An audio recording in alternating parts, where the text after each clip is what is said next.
My name is Dr. Alex Albans. I'm a research fellow at Birmingham City University's West Midlands National Park Lab. I'll be presenting this paper, which has been written with Catherine Moore, past president of the International Federation of Landscape Architects and Professor of Landscape Architecture at Birmingham City University.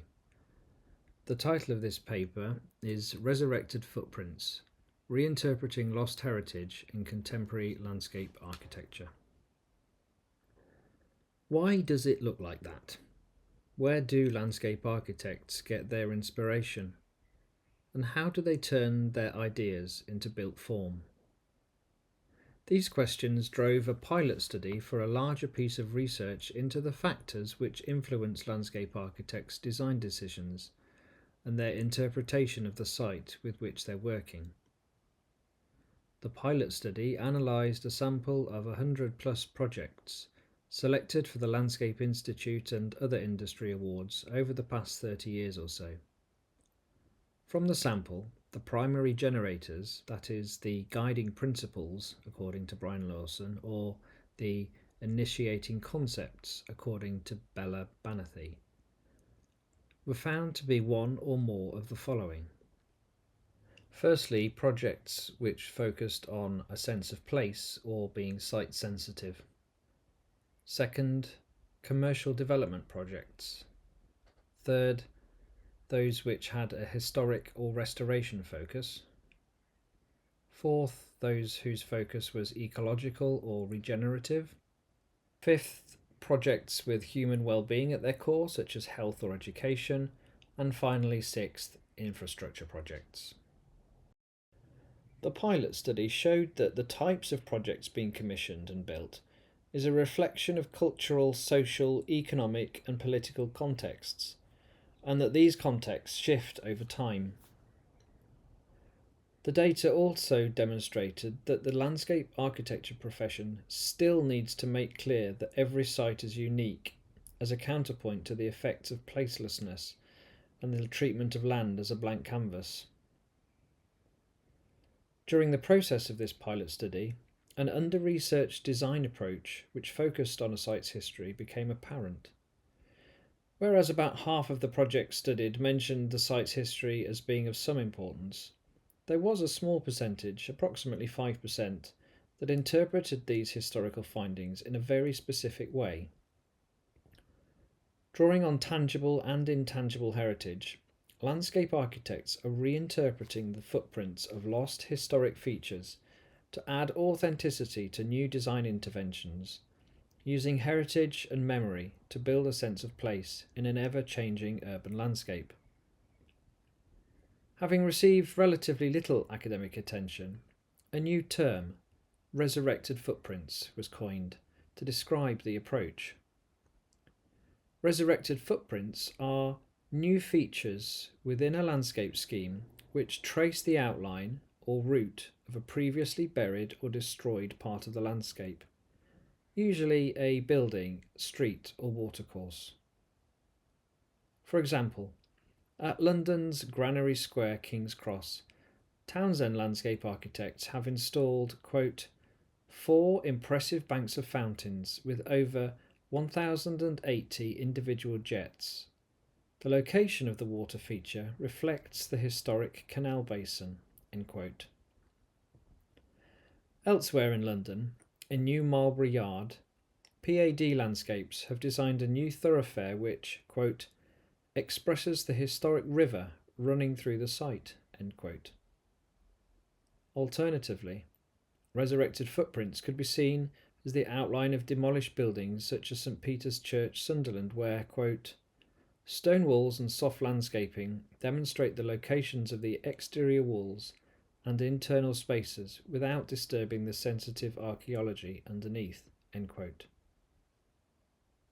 As an act of remembering, this approach relies on cartographies of the past being drawn up through subsequent layers of urban development into the contemporary public realm, with new palimpsest interpretations of lost or destroyed features.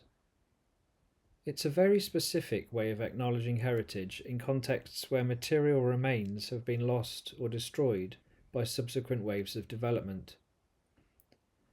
As a form of historic material evidence, a site is not objectively neutral. A site's history is just one element within a wider context of factors that shape how sites are understood by those involved in projects. Designers approach and treat sites differently according to the context in which they're working. Sites are infinitely complex and ambiguous. Following on from the pilot study, I conducted interviews with a sample of landscape architects and stakeholders working on a range of projects across multiple scales, from city centre regeneration and university campus development down to private garden commissions, to understand their site survey process and how they use those findings to help make design decisions. More than simply seeking to understand a site by collecting data or documenting its appearance, the interviewees expressed that the site survey was a much richer process. One interviewee, with a background in history, described it as, quote, a deep delving into what a place has to offer, end quote. And another likened their interactions with the site to their experience of getting to know a person's character better. Quote, it's like every person you meet is different, so that's why finding out more about them just makes it richer, end quote. Fathoming the character of a site is about seeking to properly understand a place, what makes it unique, how it evolved, and what it means to the people who interact with it. All the interviewees spoke about this as a formative part of their practice, although there were differences in the rationale they gave for the process and how they practically approached this endeavour. The most common reason given for seeking to explore and understand a site's character was a variation on the idea that there is a need for, quote, the design to come from the place, end quote, so that projects don't appear to be, quote, parachuted in from the outside, end quote. Through gaining an awareness of how a place's character has developed, most interviewees suggest that they're able to use this as a way of authentically connecting their design with the site, and that this can help to strengthen its distinctive identity. An interviewee from a national advisory body argued that, quote, one of the keys to good design must always be that it understands its place, what makes it special, and why, end quote. It gives a designer a solid position of knowledge upon which to make design decisions. Closely interlinked with the idea of fathoming the character of a site is a focus on weaving into the story of a site. One interviewee explained it like this, quote, I like to find out the information about the site because it makes it, in some way, much easier to start weaving a story that people can actually understand and feel something about. The information just starts me thinking. It's simply a starting point, end quote. All the interviewees expressed that each site has a history which includes the context, conditions and circumstances that have developed and shaped its unique identity. To varying degrees and in different ways, each articulated how their intervention would somehow interweave with this story and shape its future identity. One interviewee said that, quote, when you're dealing with a place, you're dealing with it on borrowed time, and you do need to take responsibility for what you're passing on, end quote. As my co-author Catherine Moore said in her book Overlooking the Visual, quote, however we encounter the site, there are a number of ways to describe it, and these are always open to question and subject to change. Any meaning we might glean is dependent on what we know, end quote. For most of the interviewees, researching the site is primarily about giving them a solid foundation of knowledge upon which they can critically assess and begin to make design decisions, as described by this designer. Quote, I think you have to amass all the information about what was there previously to make a design decision. Well, that's how I work. I think it's important that we do that. There's absolutely no point in picking a scheme out of the air without knowing confidently why you've done it. One way of knowing that is looking at historic maps. As teachers always said, know your history and the rest will follow. It's an important factor, I think. End quote. Being well informed allows designers to make justified and reasoned design decisions. It allows them to determine the best course of action based on their knowledge and experience. When seeking to understand a site, these landscape architects are framing each place by seeking to create distinctive, unique places with meaning. One interviewee said, quote, "We'd like to think that every space actually calls for something different, and I think we go in predisposed to want to explore that difference." End quote. During these interviews, all the designers spoke about how landscape architecture might be used as a way of connecting people and place. Landscape architects are seeking to recreate or strengthen the identity of places which have succumbed to a sense of placelessness. Furthermore, these interviewees want people to connect with the places that they design, and they do this in three ways. Firstly, by informing people about a place. Secondly, by facilitating an experiential connection. And thirdly, by meaningfully grounding them in space and time. An interviewee with experience of working with historical landscapes observed that people are, quote, genuinely interested in the past and stories of the past and ways that can be revealed, end quote. Another practitioner suggested that, quote, "I think in bygone times people were much more connected with their past and the rate of change was less. As the rate of change increases, I think people need to understand why their place is like it is. It's important people understand why their place is as it is." End quote. Before the commencement of this research, I assumed that the resurrected footprint approach was primarily based on informing people about history so they would grasp a connection to the landscape through an appreciation of their place within a site's historical timeframe. However, the interview data suggests that connecting people to place is not primarily about a connection with history, although this is an important aspect for some interviewees. It's clear from my interviews that connecting people to a place must be authentic. Many interviewees understood this to mean that design inspiration must come from the site's physical past, as revealed by archaeology or historical maps, for example, rather than being invented by the designer.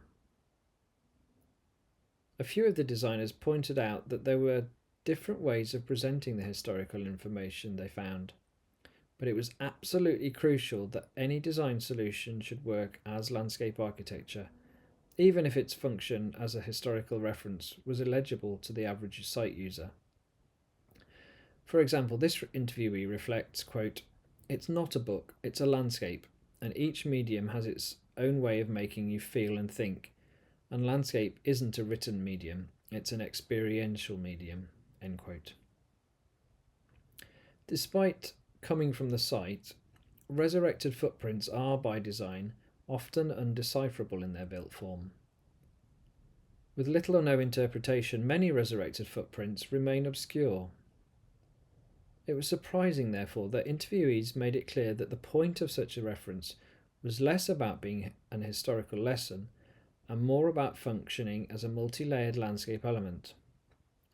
Rather than being a didactic endeavour, these designers are offering people an opportunity to learn about a site as one way of helping to connect them with a place.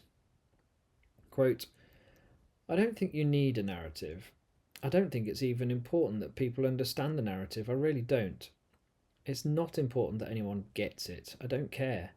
What I do care about is whether they somehow like the place. They intuitively get it, that it feels good to them and it looks like it would be fun." End quote. As landscape architects, these designers might employ elements from a place's history as devices to generate form, but they're principally concerned with creating landscapes which people experience, rather than signposting historical events. This is summed up by one designer who argues that, quote, In the end, ideas do not make the place. It's a physical art form, a physical design. It's about what people see and touch and smell, and that's what makes the place, not the narrative, not the history. End quote. Overall, within the pilot study, it was rare to find examples of designers explaining their creative process or where their inspiration comes from. Resurrecting footprints are an exception to this trend, offering an insight into the design process and being noteworthy because the designers used the opportunity to explain how this approach gave their scheme and its users a sense of historic continuity, cultural identity, and design richness. It also demonstrated that interpreting a site in its context is a creative act, not merely a process of recording information and presenting it unmodified. It's worth reading this extended interview extract in order to demonstrate the unfiltered process of how landscape architect Martha Schwartz reflects on the thinking behind some of her design decisions for the Exchange Square project in Manchester. Quote, "Well, it was such a goofy name, for God's sake. English has such weird names for things. As an American, hanging ditch, I was like, what did that mean? And what was there? Why is there a hanging ditch? There is no ditch. No one's being hung. Hanging what?" So just the name was provocative. And the more we thought about it and what we were asked to do, which was to put back a site that had been physically torn apart, and put back a city that was kind of run down and demoralised, and deal with a piece of the city that nobody really cared about for a very long time. It really was an ugly, bedraggled mess. So, how you actually pull it together? The pulling together was really important. A lot of the stuff is actually random, so I can't really say, but the fact that we discovered that the cathedral district was on a pudding stone promontory and there was a geological shift, it's almost on an island, and that's why the city was coming together from these two. They're almost like tectonic plates. It was like, well, this is interesting because this reinforced why the hanging ditch was curved, and it starts embedding the idea into something much older. Maybe this is some kind of voodoo. Maybe it's more intuitive, like, gee, now I get it. And that's why it's curved like that. So why don't we just take that and go with it? And it provides enough grist for the mill in terms of ideas. End quote. In landscape architecture, resurrected footprints refers to the design strategy of revealing, reinterpreting, or reintroducing the traces of past structures or features within the contemporary landscape, just like with Hanging Ditch in Exchange Square. As an approach, it's about making the invisible past visible, acknowledging what has been lost as a way of connecting people with a place across time. Whilst not intended to be didactic, they nevertheless present opportunities to subtly invite curiosity in a place, and, when revealed, can provide surprising insights into the story of a site. Some examples are so subtle as to be almost undecipherable, but I would argue that this doesn't really matter.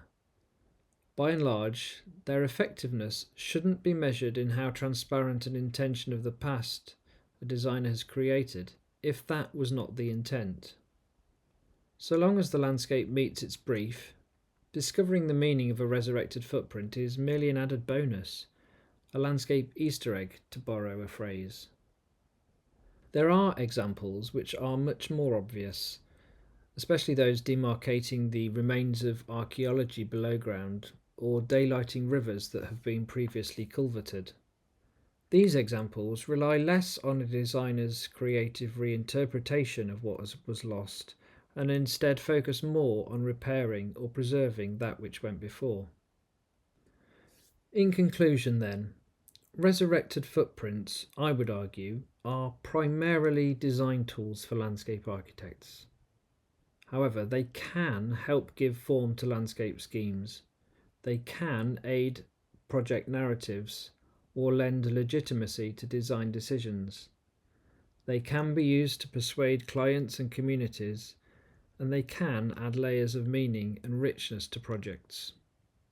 And finally, Being aware that the built environment might have meanings and symbolism beyond its face value presents a subtle invitation to discover its story and strengthen the connection we have with a place.